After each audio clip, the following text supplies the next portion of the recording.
Hey everyone, Grandmaster Ben Finegold here with my daily video. There were a lot of comments, so yeah, that's what I have to say about that. Um, One comment that wasn't totally stupid was that I should show games where I beat stronger Grandmasters, but generally, if I beat somebody good, then you've already seen it. So, yeah, I usually don't hide those. But, yeah, that sounds like a good idea. One of the American players that I have a good record against is Nick Firmian. We haven't played that often, but I have 2 wins. I think I already showed one of my wins from a U.S. championship. This game I also like. This was played a long time ago. And it was one of my favorite openings, which you guys have seen before. So let's have a look. Or I could keep pushing buttons and nothing happens. Also good. Okay, so Queen C2 Nimzo-Indian, which is basically every game I show you. And here Nick played castles, knight f3. And again, I've talked about this in other videos. A3 is a common move, e4, which I recently showed you a video against Sukandar. I've also played bishop g5. I showed a video where I lost to Michael Brown, where I was winning. Anyway, I played knight f3, which is the move I usually play. Although the last time I had this position, I played e4. And he made a mistake. Almost every strong grandmaster here plays c5. And there's thousands of games. He played b6, which I think is just giving white the advantage. So white should play e4 quickly, since there's no pressure on his center. And, I mean, this line's been played, but I think it's just bad for black. And it's not played very often. The difference between this and my Sukandar game is she played b6 before knight f3. So the moves knight f3 for white and castles for black were not played, and she played c5. Obviously, I mean, if I'm developing a piece, that's going to be advantageous to me because I can castle quicker and my knight's good on f3. Okay, he played bishop b7, attacking my pawn on e4. Actually, the e4 pawn is now insufficiently defended because my knight on c3 is pinned. So I have 2 moves that make some sense, bishop d3 and e5. I like to develop my pieces, so bishop d3. And he played bishop c3, forcing me to mess up my pawn structure. I can't take with the queen because then my e-pawn's not defended enough. And knight e8. Knight e8 is sort of trying to be precise because I'm going to play e5 anyway, so he just played it before I played e5. Obviously, if it's my move here, and I play e5, and he moves his knight away, I can take on h7, because I have a battery with my queen and bishop lined up. So, okay, knight e8 makes some sense. Okay, then I played h4. Now, when I play h4, it's sort of like when I sacrifice a piece. I usually don't play wild and crazy.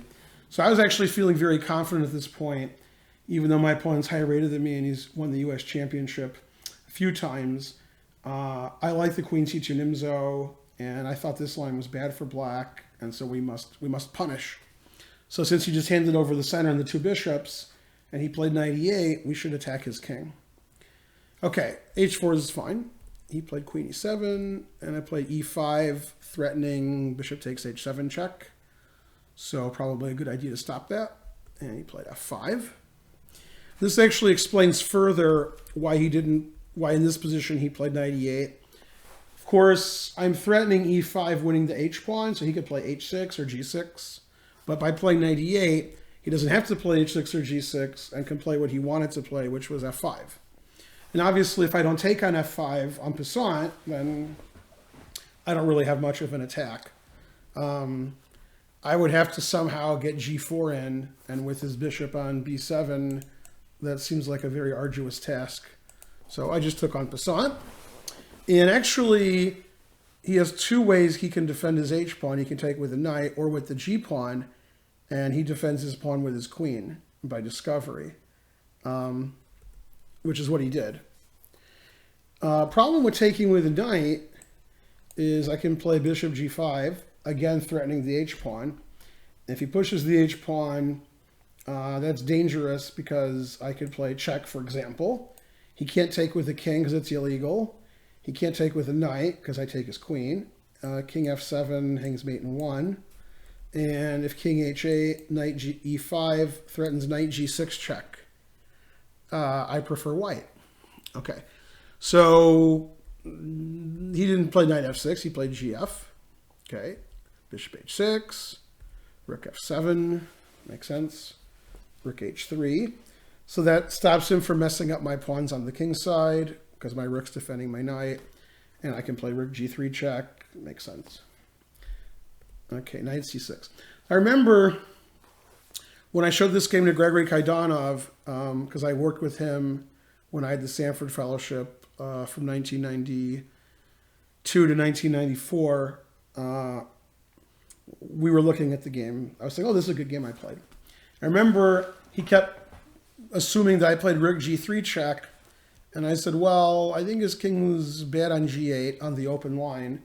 And it's better on h8, so I just played rook g3 check when I felt like it. There's nothing wrong with rook g3 check. So here I made a move that Kaidanov thought was really strong because he was assuming I would castle queenside and then, rawr, attack on the king side. But actually, I think my king's safer on the king side because I have a lot of stuff over there. My knight on f3, my rook on h3. And my pawns haven't moved on g2 and f2. Conversely, on the queen side, my pawn structure is a bit suspicious. I do believe my king's relatively safe on the queen side also. I don't know, you could play queen a3 and knight a5 and bishop a6 and c5, right? Knight d6. Seems like he could eventually attack my king. So I play king f1. So I'm making my king safer by putting it on f1 and g1. And maybe more importantly, maybe not, my rook on a1 can go to the e1 square and get involved into the game. So king f1 is a good move. He liked that move. Okay, knight d6, rook e1, bishop a6. This is the typical Nimzo-Indian counterplay, which we more often see in the f3 Nimzo. When white plays f3 early in e4, black is putting all his pieces basically where he's putting them now to win my c4 pawn. And sometimes when you win the c4 pawn, you get checkmated, as in a previous video against Yuri Balashov when I lost a c pawn and I mated him. So, okay, but black gets good counterplay. And again, this is another reason white knight e8 made a lot of sense because he goes to d6 and puts pressure on my pawn on c4.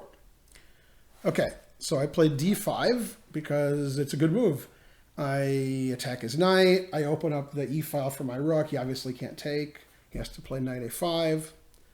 I mess up his king side a little more. And I'm definitely going to lose my c-pawn now. So I gave it away on my terms. I played... actually, I gave it away next move. It's been a long time since this game was played. Okay, I attacked his e-pawn. And then I played c5. I thought I played c5 earlier, but this actually makes more sense. Okay. And I'm going to lose my c-pawn anyway, so I might as well mess up his pawn structure. Takes, takes, takes. And I played one of my favorite moves, knife to f5. Takes, takes.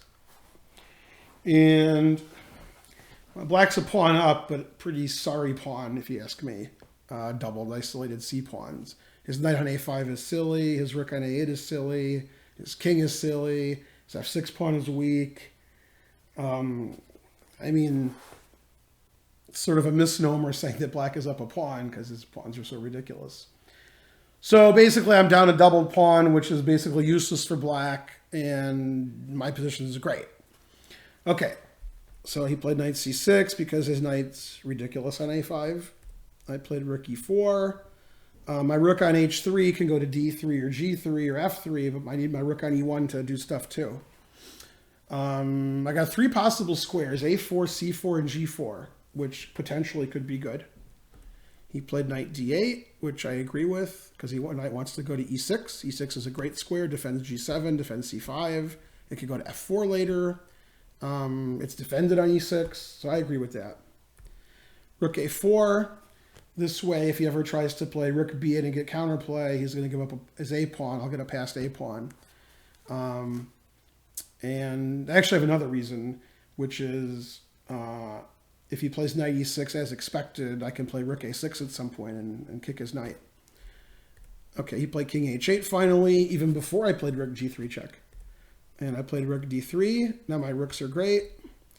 And he played c6. I guess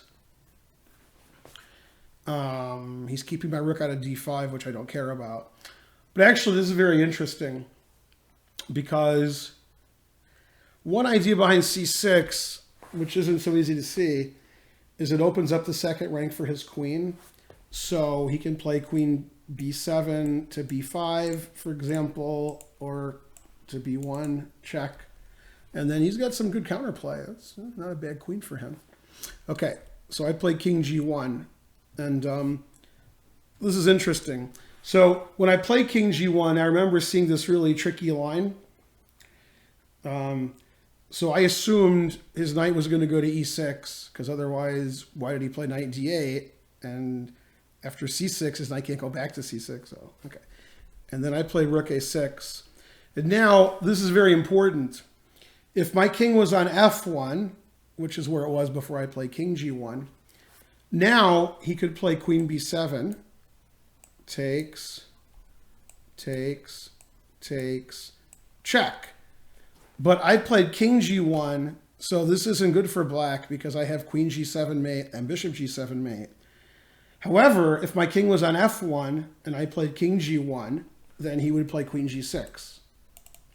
So I saw this variation and I said, oh, my king should be on g1 to avoid all of this. Okay, so that used to be good. So I play king g1, and now after knight e6, rook a6 is safe. He can't play queen b7 because of the variation I showed. And my king has the nice h2 square.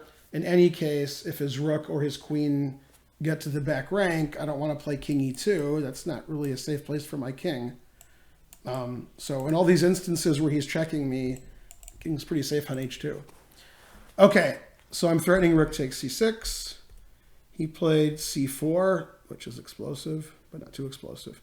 And after rook d2, I remember, just like you guys remember when you played games 25 years ago, he made the move and his hand was still on it, and he was obviously not happy with his move. But he touched his queen, so he had to move it. Although I must say, white should be winning here. My pieces are all perfect. My king's safer than his. And his c6 pawn's attacked. His rook on 8 is bad. And probably some more advantages I didn't see. Obviously, I'm threatening rook takes c6, which attacks his knight and his c4 pawn. And I'm going to win material and have a good game. So maybe the best move is rook c8. Yeah. And then, okay, maybe white's just a little winning instead of a lot of winning. But he made a mistake. He played queen e8. I remember when he played queen e8 and his hand was on his queen and he was thinking, oh. Okay, and the reason he was upset is when you move a piece in chess, or a pawn, it's not where it was. And maybe where it was important. The queen actually is very important on e7 because it stops me from playing rook d6. Since I can't play rook d6, he probably wasn't thinking about it. But he played queen e8, and, well, I played rook d6. Okay, now it's obviously over because I just take the 6th rank, take everything. Yeah. So I guess he could have defended better, and it would have been more difficult to win, but now it's pretty easy. But yeah, you can see white's pieces are much better than black's. Okay, knight g7, attacking my queen, and yeah, I'm attacking everything, and material's equal. Obviously, he can't allow rook takes f6, because then I'm going to probably mate him and win material. So queen f8 makes sense. I can't take on c4, because my rook's hanging on d6, but I actually don't want to take on c4. Now, usually when you attack, you want to use all your pieces, but I am using all my pieces. Rawr! I'm furious. I don't have any more pieces. But one way to attack is to advance your pawns to your opponent's king, which I haven't really done yet. I advanced my h-pawn, but that was just to get my rook out. But okay, we can keep advancing our h-pawn, because if I play h6 check, his king on g7 isn't defending his f-pawn anymore. which is sort of necessary. Okay, so he played rook b8, and I played h6 check. King takes would be not good. So, I mean, I could show a variation. Obviously, he can't take my rook because I win his queen. And I'm attacking his king and queen. So he would have to play here. I guess everything wins. This is the win I see off the top of my head. And I'm attacking his king and his rook. And I'm sure I'm mating him too. And winning his queen. So, okay, so king h6 is terrible. He played king h8. I took. Now, unlike most of you at home, when grandmasters are completely losing, they're very difficult to put away. They always put up a lot of resistance.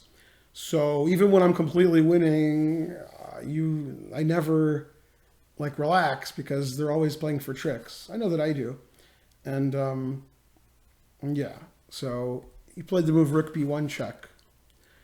And I have 2 legal moves. And when I show this position to my students, like half the time they make the wrong one. So it's not good. It looks like both moves win really easily, taking the rook or king h2. One wins easily, and one I think is slightly better for white, but not winning. So you can pause the video and figure out which move is correct and which one doesn't quite work. Okay, so if you said king h2, that's incorrect. Now queen takes h6 check. The truth hurts. And it looks like white was just completely winning, but black has this trick. And now we're in some double rook ending that's even pawns.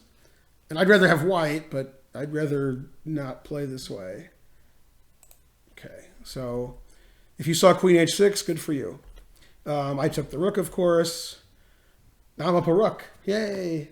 And I'm pretty good up a rook. Okay, unlike, like, for example, Lawrence Trent, when he's up a rook, it's 50-50. As his match showed with Magnus Carlsen, which I saw. And after trading rooks, he can't take my rook on f6 because queen b8 is going to be mate. So here he resigned.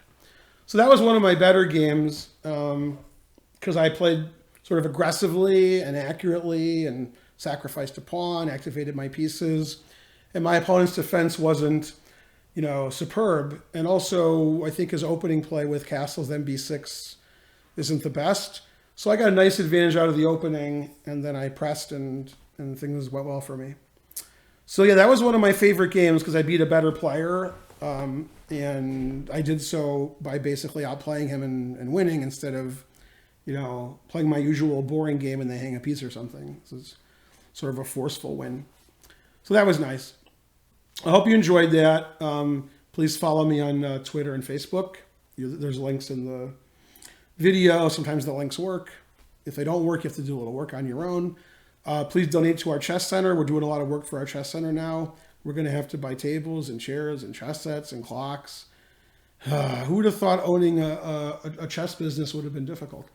So remember, the more you donate, the more, you know, we have a nice chess center. This is Grandmaster Ben Finegold. Please like and subscribe to my YouTube page. Please follow my son's YouTube page. Some of you guys already like that better. He doesn't delete your silly comments. And I'll see you guys tomorrow. Bye.